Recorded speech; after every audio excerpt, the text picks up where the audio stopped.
Tucumán, los revolucionarios le demandan al Cabildo que cree un congreso que nos dicte finalmente una constitución y declare nuestra independencia. Así es que el 24 de marzo de 1816 en Tucumán comienza a funcionar el Congreso de Tucumán. Enviaban diputados, las provincias, diputados congresales, a razón de un diputado cada 150.000 habitantes.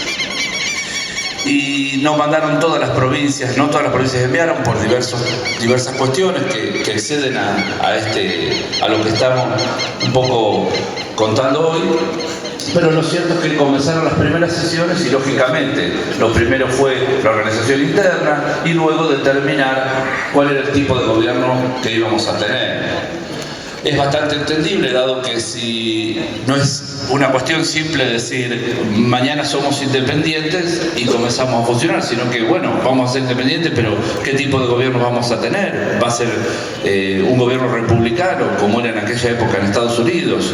¿Una monarquía constitucional incaica, como proponían Belgrano, San Martín y Güemes? Entonces, este tipo de discusiones fue demorando la declaración de la independencia. Habían transcurrido ya 4 meses y era necesario declarar la independencia para también dar una señal clara al resto de las potencias extranjeras, de que nuestra intención era ser independientes. Así que, apurados un poco por Pueyrredón, que en ese momento era el director supremo, y San Martín, también como gobernador de Cuyo, decidieron finalmente el 9 de julio declarar nuestra independencia, como contaba Julio recién, del rey de España y sus súbditos. Y luego hubo que agregar de cualquier otra potencia, porque si no parecía que quedaba abierto a la posibilidad de que viniera otra potencia con pretensiones sobre las provincias unidas del Río de la Plata. La cuestión es que después el Congreso siguió funcionando y viendo cuál era el tipo de gobierno que iba a elegir, y comenzaron las idas y vueltas que casi parecía que no iban a terminar nunca. Pero lo importante de la independencia es también ver a qué nos referimos cuando nos referimos a independencia, porque en sí lo que se había declarado era la independencia institucional, una independencia política. Pero hay diferentes tipos de independencia. También está la independencia económica. Muchas veces la independencia económica tiene tanto o más poder que la independencia, o importancia, que la independencia política. Entonces, ya 10 años más tarde estábamos contrayendo la primera deuda externa, comprometiéndonos económicamente con la banca inglesa. Así que ya empezábamos a resignar un poquito de nuestra independencia, por lo cual la independencia comienza a ser un poco relativa en esos términos, ¿no? Y es entendible, a todos nos pasa cuando llegamos a la mayoría de edad, uno ya es independiente, ya puede decidir por sí, pero si todavía depende económicamente de sus padres, es lógico que sus decisiones estén de alguna forma condicionadas por quien le provee los fondos para su sustento. Lo mismo pasa con los países. Pero bueno, esa era la situación en que nos encontramos, y eso fue lo que se logró, y eso es lo que hoy celebramos. Pero me gustaría que reflexionemos sobre otra cuestión que tiene que ver con la independencia y que rara vez se menciona, o casi nunca. Porque la independencia, que significa básicamente no depender de nadie, se asemeja bastante a la libertad. Y yo recuerdo que desde que era chico, que iba al jardín, a la escuela, y aún hoy todavía celebramos el Día de la Independencia. Pero la independencia es una moneda que tiene dos caras, y en el reverso de esa cara, de esa moneda, está la responsabilidad. Yo creo que estaría bueno que festejemos también los 200 años de la responsabilidad. Porque cuando uno es independiente, cuando uno es libre para decidir, automáticamente pasa a ser responsable de las decisiones que toma. De hecho, la independencia es directamente proporcional a la responsabilidad que ello conlleva. Y así, todas las personas que tienen el poder de decisión tiene una responsabilidad que conlleva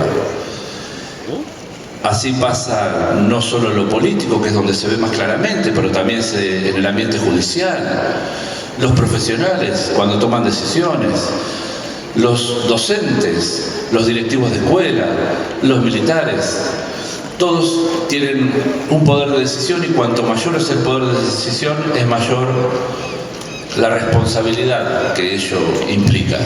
Y la responsabilidad tiene que ver con eso, con responder por las decisiones tomadas, responder frente a la justicia, responder frente a la conciencia de cada uno y responder frente a la crítica de los demás.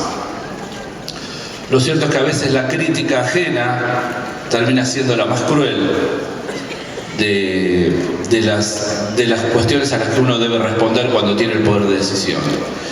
Y normalmente está exacerbada por aquellos que no se comprometen, que no se atreven a tomar ese tipo de decisiones, y desde la comodidad de su hogar, desde la comodidad de quien no se ha comprometido, se creen con derecho a emitir un juicio de valor sobre las decisiones que tomó quien tuvo que exponerse a tomar una decisión.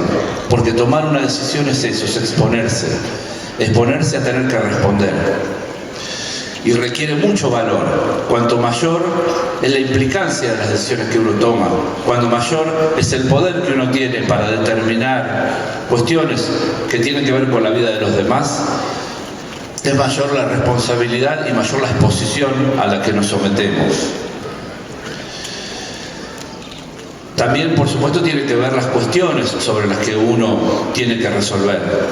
Uno, cuando es los que somos padres, sabemos que a veces tener que tomar decisiones respecto de nuestros hijos nos cuesta muy caro en lo que tiene que ver con nuestra conciencia, y muchas veces nos equivocamos. Y son decisiones difíciles. Y de la misma manera nos pasa a los políticos, a los jueces. Es más, les pasa hasta a los directores técnicos de los equipos de fútbol. La verdad es que cada vez que uno decide se expone a tener que responder por la decisión que tomó. Por eso yo creo que tendríamos que celebrar no solo el bicentenario de la independencia, sino también el bicentenario de la responsabilidad. Porque se necesita mucho coraje, mucho valor para tomar decisiones, que a veces son difíciles, a veces no está claro el panorama. Así que yo, por mi parte, quiero decirles que estoy muy orgulloso de pertenecer a este país, estoy muy orgulloso de festejar 200 años de independencia, pero también quiero festejar 200 años de responsabilidad, 200 años de valor, 200 años de coraje. Muchas gracias, feliz día de la independencia.